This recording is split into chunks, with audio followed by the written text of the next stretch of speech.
Hi, everybody. My name is Alan Cohen. I lead the Child Poverty Action Lab in Dallas, Texas. Our mission is to reduce child poverty in our city by 50% within a single generation.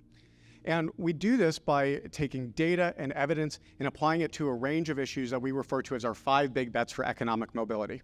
But in spirit, our approach is really defined with one of my favorite quotes: have a bias towards action. Let's see something happen now. You can break that big plan into small steps and take the first step right away.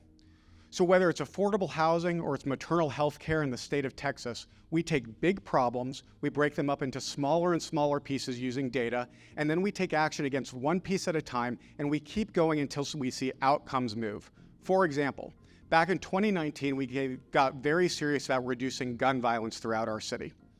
And we always start with the evidence, and what the evidence was telling us is that within cities, gun violence is concentrated in a small set of disinvested neighborhoods. And within these neighborhoods, such violence is even more concentrated within a small set of micro-geographic locations, like particular streets.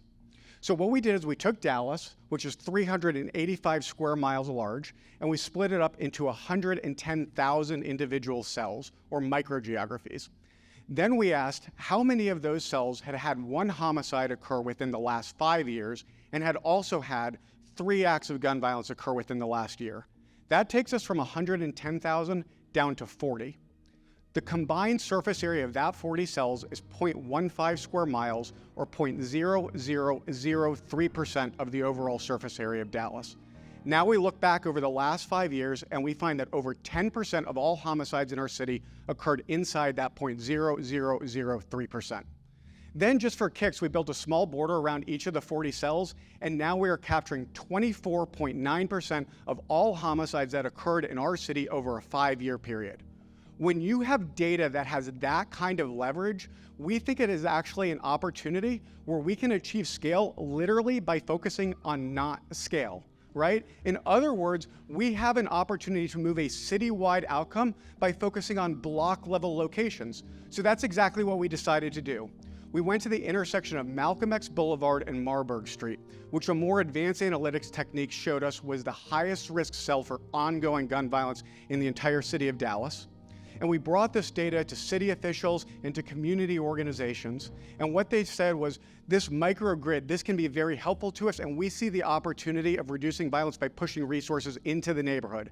And within a year's time, the Dallas Morning News was able to report that in the Malcolm X and Marburg area of South Dallas, the city had installed its first set of lights to enhance public safety, cleaned up abandoned lots, and supported mutual aid efforts of community residents. And lo and behold, violence dropped by 23% in the area. Right? But we weren't done, because we also saw that violence was still spiking during the summertime. So what we did is we went to this abandoned lot in the middle of the Malcolm X and Marburg cell, and we got with residents, and we transformed the lot into a community gathering space. Essentially what we did was we threw a summer-long block party. And the reason we did that was because we found that the presence of positivity actually created the absence of negativity. And when we took this and all of our efforts over a 2-year period, and then we measured the results, we found that Malcolm X and Marburg had gone from the highest risk cell for ongoing gun violence in the entire city of Dallas down to the 463rd. Okay? But it gets better, because today what we have is a growing number of community-based organizations, a growing number of city departments, and law enforcement all adopting microgridding. We are addressing dozens of cells at any given time in Dallas, and that really is driving the entire city-wide outcome. We are seeing violence reduce in our city year after year after year. And here is the most remarkable part.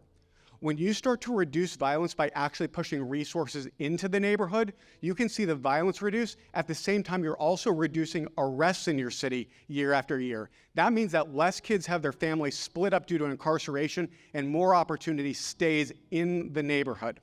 So look, this is why I believe that data is so powerful for driving decisions and for driving outcomes.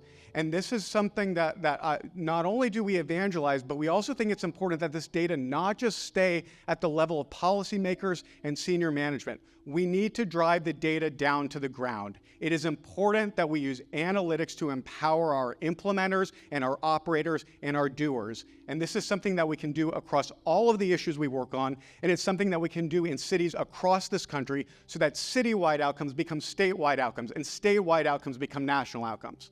Now look, I promised the team that I was going to get through 30 slides in 5 minutes, okay? And I'm going to make good on this, okay? But before I get off the stage, let's make a deal, okay? Let's agree that we're going to have a bias for action because we want to see stuff happen now.